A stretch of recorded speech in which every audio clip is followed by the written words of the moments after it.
우리가 살아가는 세상은 끊임없이 우리에게 강해져야 한다고 말합니다. 뒤처지지 말아야 하고 손해보지 말아야 하며 누구보다 경쟁력 있는 사람이 되어야 한다고 끊임없이 우리에게 요구합니다. 그래서 사람들은 자신의 능력을 증명하려고 하고 다른 사람들보다 위에 서기 위해 애쓰며 열심히 살아갑니다.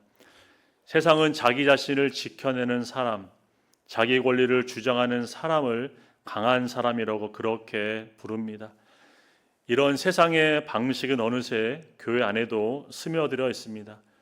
신앙생활 안에서도 끊임없이 자신의 옳다는 것을 증명하려고 하고 자신의 기준과 자유를 내세우려고 합니다.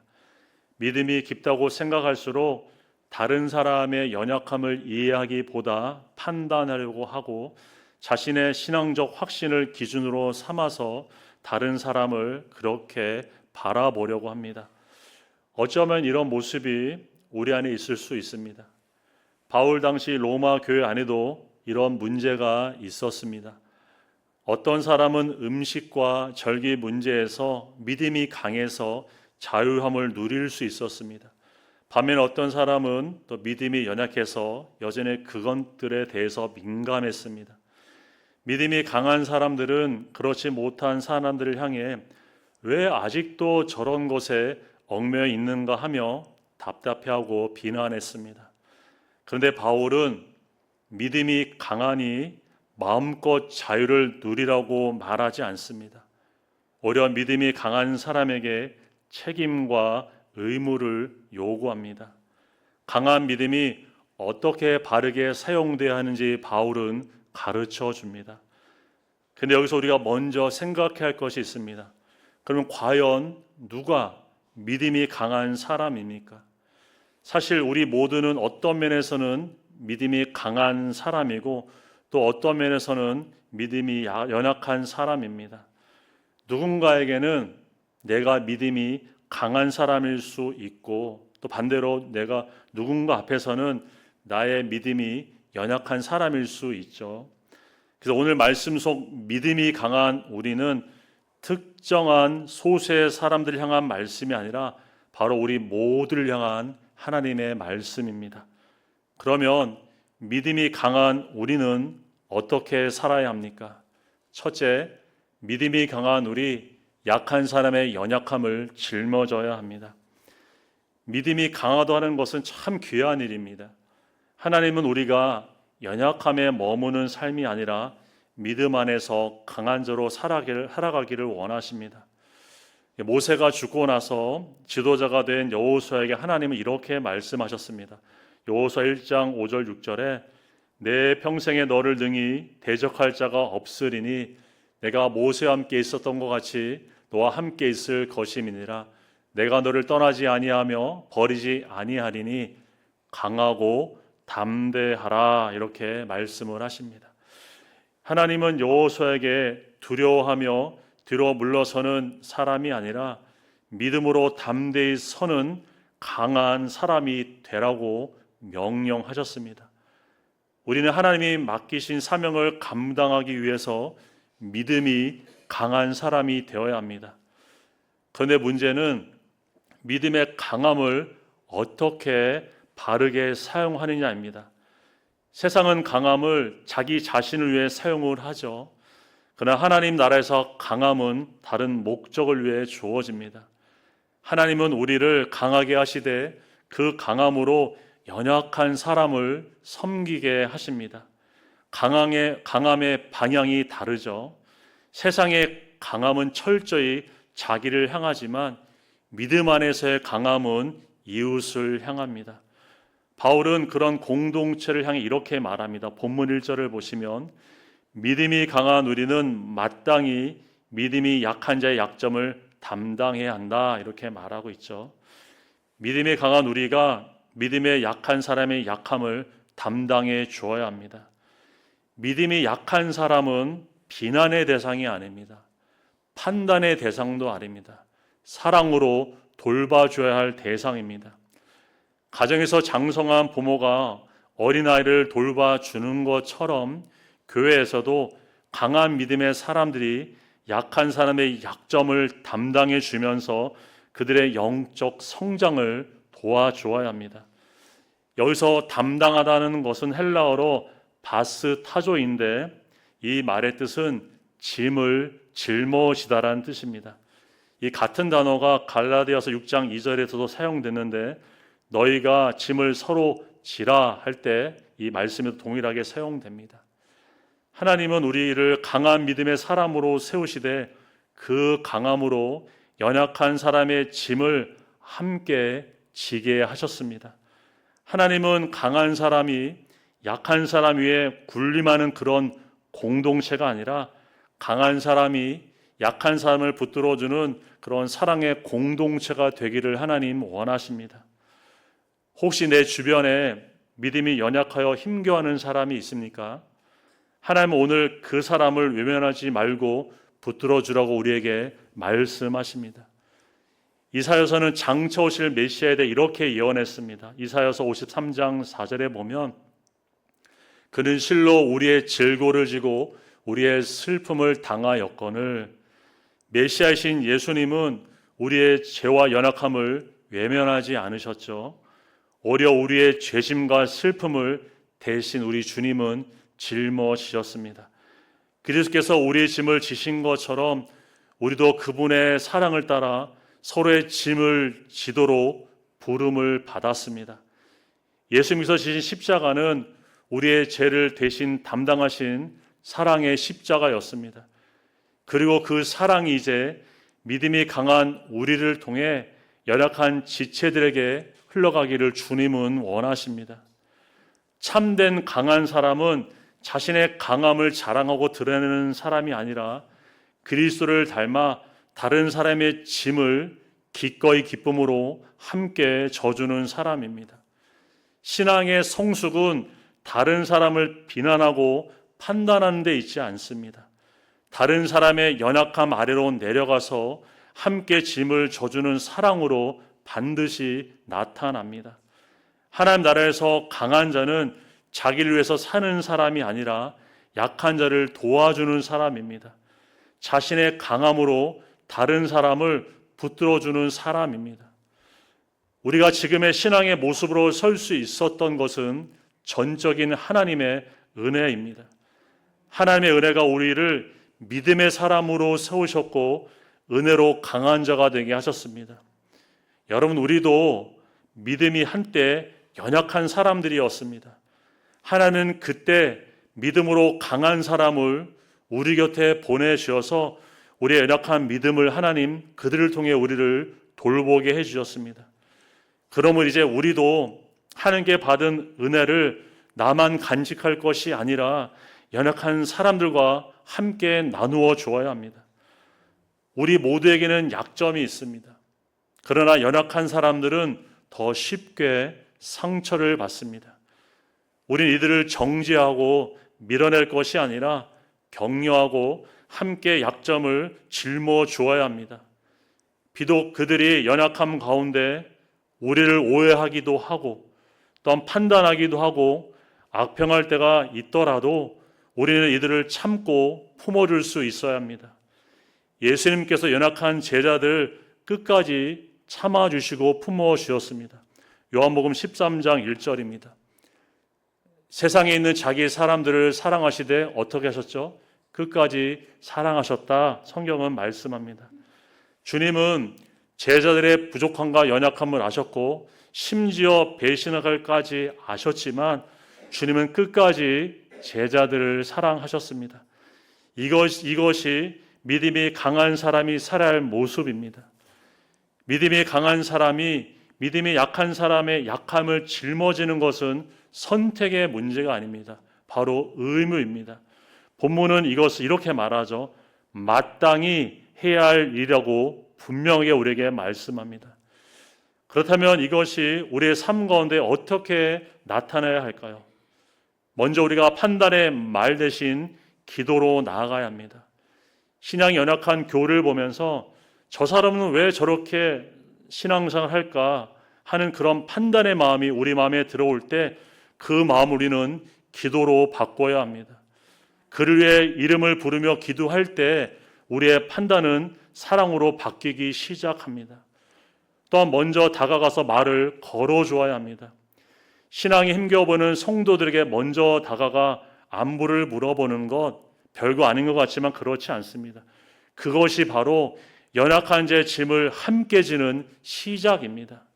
강한 믿음은 거창한 행동이 아니라 작은 관심과 따뜻한 그 말 한마디에서 시작합니다. 믿음이 강한 우리, 믿음이 약한 사람을 결코 판단하지 말고 그들의 연약함을 사랑으로 우리가 함께 짊어지는 저와 여러분의 믿음의 삶이 될 수 있기를 주님의 이름으로 축복합니다. 둘째, 믿음이 강한 우리, 자기를 기쁘게 하기보다 이웃을 기쁘게 해야 합니다. 2절 말씀을 보시겠습니다. 우리 각 사람이 이웃을 기쁘게 하되 선을 이루고 덕을 세우도록 할지니라. 바울은 믿음이 강한 사람은 자기를 기쁘게 하기보다 이웃을 기쁘게 하며 살아야 한다고 말하고 있죠. 근데 여기서 이웃을 기쁘게 하라는 말은 무엇을 의미하는 것일까요? 단순히 사람의 기분을 맞춰주고 비율을 맞춰주는 말일까요? 아니죠. 이것은 상대방의 영적인 유익과 믿음의 성장을 위해서 사랑으로 배려하는 것을 의미합니다. 문제는 사람의 본성이 본래 자기 자신을 향한다는 데 있습니다. 타락한 인간은 자연스럽게 자기 중심적이고 자기 유익을 철저하게 먼저 구하는 삶을 살아갑니다. 그래서 자신에게 깊이 몰입되어 있는 사람은 다른 사람을 돌볼 여유가 없습니다. 자기 만족과 자기 감정에 사로잡혀 있으면 연약한 사람을 우리가 품어줄 수도 없고 또한 배려하지도 못합니다. 믿음에 강한 사람이라고 하면서 자신의 자유와 확신만 내세우면 오히려 그것들이 연약한 사람들에게 상처가 될 수 있겠죠. 바울은 바로 그런 모습에 대해 경고하고 있습니다.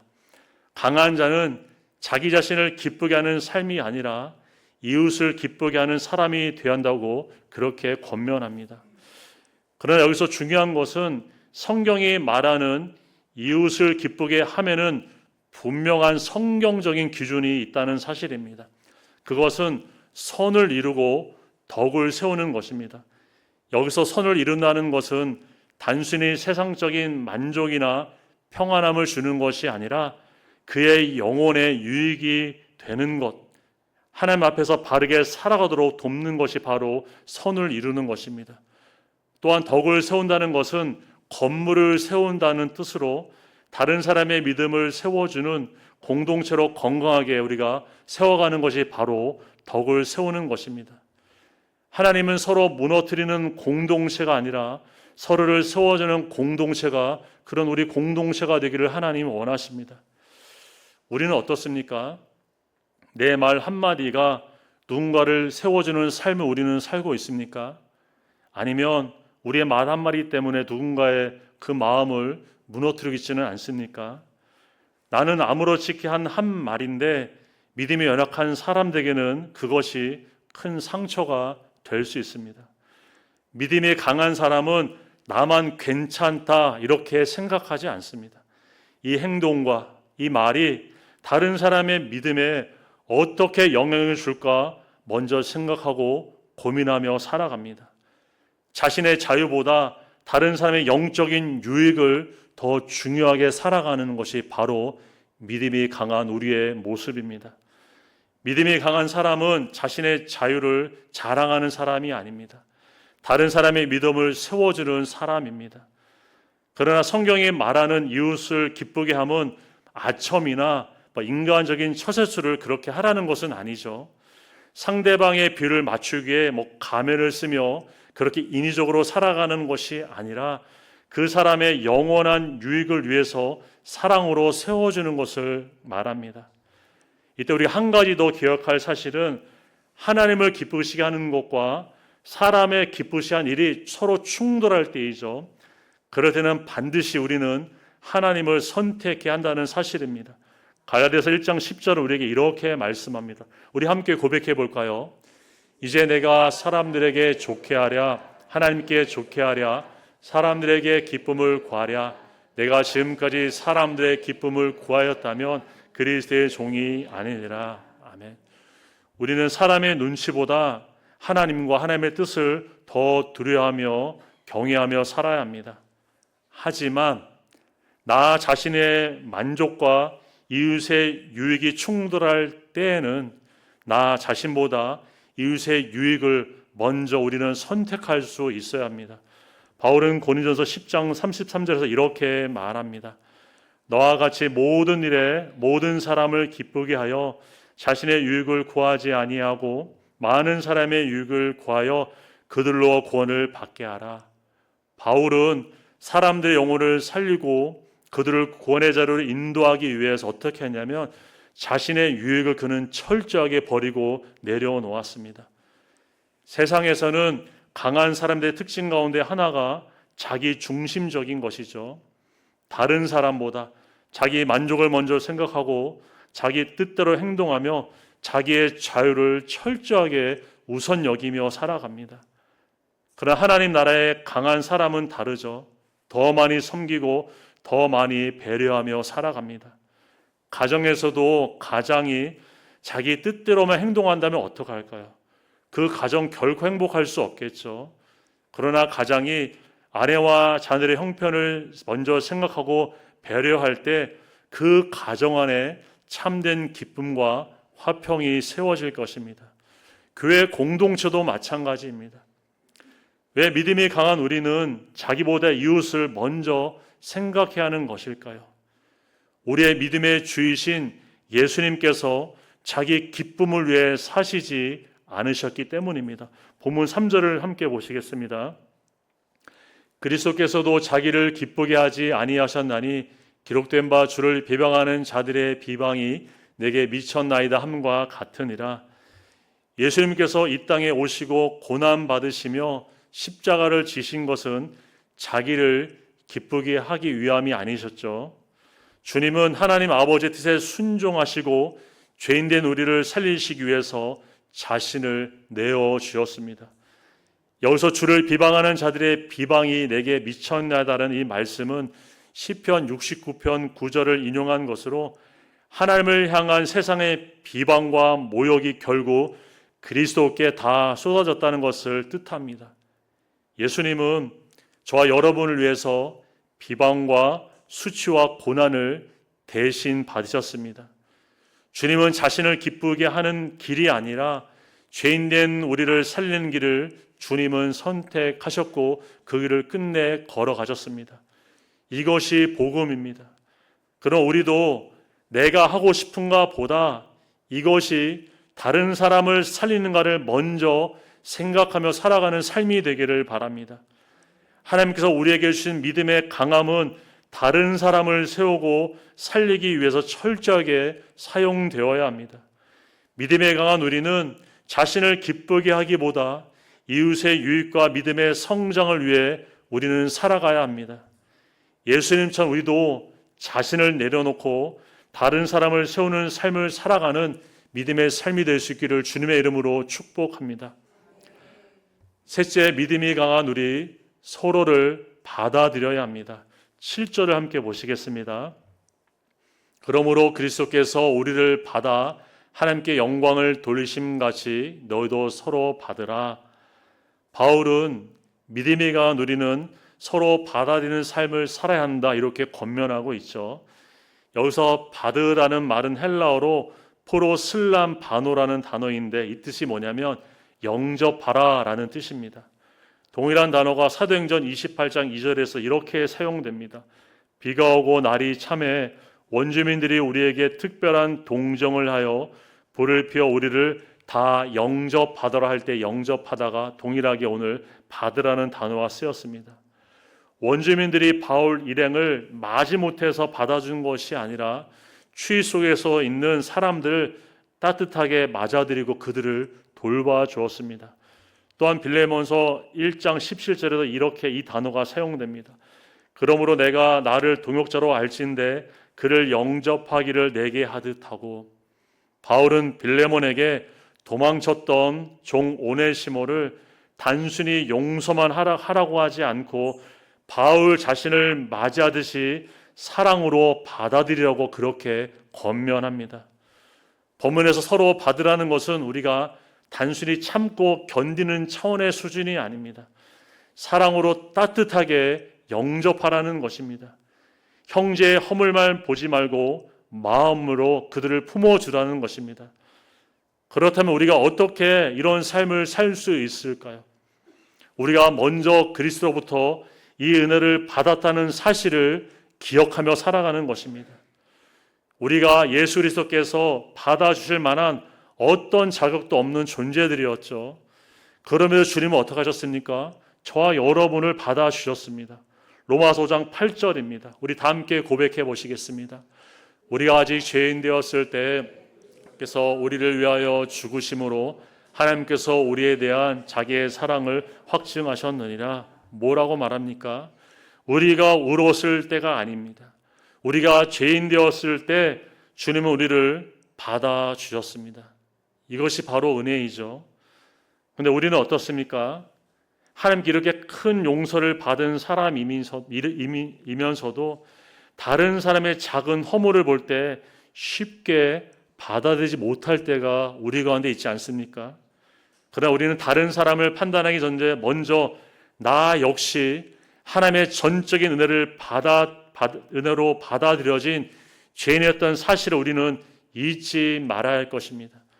하나님이 우리를 받아주신 이유는 우리의 행위와 또 우리가 자격이 있었기 때문이 아니었습니다. 오직 하나님의 긍휼과 은혜 때문이었습니다. 예수님께서 마태복음 18장에서 1만 달란트 빚을 탕감받고도 동료의 작은 빚을 용서하지 못한 종의 뷰를 말씀하셨습니다. 이렇게 자신이 받은 은혜를 잊어버릴 때 우리는 다른 사람의 작은 허물을 용납하지 못하는 그런 삶을 살게 됩니다. 그러나 복음을 기억하고 주님의 은혜를 기억하는 사람은 다른 사람을 함부로 판단하기보다 긍휼과 용납의 마음으로 대하며 살아가는 줄 믿습니다. 혹시 지금 내 마음속에 여전히 받아들이기 힘든 사람들이 있습니까? 여러분, 복음은 결코 멀리 있는 사람들만 사랑으로 품는 것이 아닙니다. 내 곁에 있는 사람, 가까이 있는 사람, 나를 힘들게 하고 불편하게 하는 그 사람까지 품는 것이 바로 복음으로 살아가는 삶입니다. 하나님은 오늘 우리에게 먼저 손을 내밀고 먼저 용납하고 먼저 사랑하라고 말씀하십니다. 우리가 서로를 받는 삶을 살아가는 궁극적인 이유는 바로 이것이 하나님께 영광 돌리는 삶이기 때문입니다. 본문은 그리스도께서 우리를 받아 하나님께 영광을 돌리셨다고 이렇게 말씀하고 있죠. 우리도 주님을 본받아서 서로를 받아들이는 삶을 살아갈 때 하나님 저와 여러분을 통해 영광 받으신 줄 믿습니다. 여러분, 그러나 서로를 받아들이는 삶 어떤가요? 너무 힘들죠. 우리의 힘으로 결코 할 수 없는 일입니다. 그래서 우리는 하나님의 도우심을 철저히 구해야 합니다. 본문 5절 6절을 보시면 이로 인내와 위로의 하나님이 너희로 그리스도 예수를 본받아 서로 뜻을 같이하여 주사 한 마음과 한 입으로 하나님 곧 우리 주 예수 그리스도의 아버지께 영광을 돌리게 하노라 말씀합니다. 위로와 또한 인내의 하나님께서 우리가 그리스도를 본받아서 서로 뜻을 같이하고 한 마음 되게 하십니다. 성령님께서 하나 되게 하시려고 할 때 우리의 생각으로 그것을 거스르지 않기를 바랍니다. 우리 마음 가운데 성령의 감동하시 왔을 때 우리의 고집으로 그것을 꺾지 않기를 바랍니다. 그리스도께서 우리를 받아주신 그 큰 은혜와 사랑 우리가 기억하며 우리가 서로를 품고 받아들임으로 하나님께 영광 돌리며 살아가는 저와 여러분의 귀한 믿음의 삶이 될 수 있기를 주님의 이름으로 축복합니다. 여러분, 교회는 완벽한 사람들이 살아가고 모이는 곳이 아니죠. 은혜로 받아들여진 죄인이 서로를 품어주는 공동체가 바로 교회입니다. 하나님께서 우리를 끝까지 받아주셨듯이 우리도 서로를 품고 세워주는 삶을 끝까지 살아갈 수 있기를 바랍니다. 믿음이 강한 우리는 연약한 자의 짐을 함께 지고 자기를 기쁘게 하기보다 이웃의 유익을 구하며 그리스도의 사랑으로 서로를 받아들이는 삶을 살아야 합니다. 믿음이 강한 사람은 높은 곳에 결코 서 있는 사람이 아닙니다. 연약한 사람 곁에 내려와서 함께 짐을 지는 사람이 바로 오늘 성경이 우리에게 말하는 믿음이 강한 우리의 삶입니다. 오늘 이 자리를 나서서 내 곁에 있는 연약한 한 사람을 떠올려 보시기를 바랍니다. 그 사람을 위해 기도하고 그 사람에게 먼저 손을 내밀는 저와 여러분의 믿음의 실천일 바랍니다. 이것이 믿음이 강한 우리가 살아갈 모습인 줄 믿습니다. 이러한 믿음의 삶을 통해 우리가 온전히 하나님께 영광 돌리는 그한 귀한 믿음의 삶을 살아가는 저와 여러분의 삶이 될 수 있기를 주님의 이름으로 축원드립니다. 다 함께 기도하시겠습니다. 사랑권의 하나님 감사를 드립니다. 자격 없는 저희들을 사랑하시고 은혜 안에서 믿음의 사람으로 세워주시고 또한 강한 믿음으로 인도하여 주심을 참으로 감사를 드립니다. 하나님의 세워주신 믿음의 강함을 우리 자신의 유익을 위해 사용하는 것이 아니라 믿음이 열악한 사람들을 돌보아주고 세워주는 섬김의 삶을 온전히 살아갈 수 있도록 인도하여 주시옵소서. 하나님, 믿음이 약한 사람의 약점을 우리가 함부로 판단하고 비난하지 않게 하여 주시고 그 연약함을 짊어지는 사랑의 삶으로 공동체를 온전히 세워가는 그 귀한 믿음의 통로로 우리 모두가 하나 앞에 온전히 드려질 수 있도록 우리를 인도하여 주시옵소서. 하나님, 자기를 기쁘게 하기보다 이웃을 기쁘게 하며 선을 이루고 덕을 세우는 믿음의 삶을 살아갈 수 있도록 붙들어 주시옵소서. 하나님, 그리스도께서 우리를 받아주시는 은혜를 우리가 늘 기억하며 살아가게 하셔서 우리가 서로를 진정으로 사랑으로 받아들임으로 하나님께 영광 돌리는 삶을 살아갈 수 있도록 인도하시고 함께하여 주시옵소서. 감사드리며 예수님의 이름으로 기도 올려드립니다. 아멘.